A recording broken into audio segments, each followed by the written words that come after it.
4.5 லட்சம் ரூபாய் ஒரு நாள் முகாமுக்கு உணவுக்கு மட்டும் நீங்கள் செலவு பண்ணீங்கன்னா இப்படிலாம் ஏமாத்துவாங்கன்னு தெரில சார்.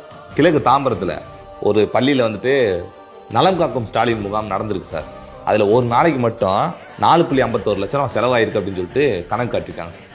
டிஃபன் தண்ணீர் பாட்டில், ஸ்நாக்ஸ் காப்பி, வெஜ் மீல்ஸ் தண்ணீர் பாட்டில், சிக்கன் பிரியாணி தண்ணீர் பாட்டில், ஸ்நாக்ஸ் டீ என்று வழங்கிய வகையில் 4,51,500 ரூபாய் செலவாகி இருப்பதாக தாம்பரம் மாநகராட்சியில் கணக்கு காண்பித்திருக்கிறார்கள். இவர்கள் மக்களின் நலனை காக்கிறார்களா, இவர்களின் வயிற்றை காக்கிறார்களா என்பது தெரியவில்லை.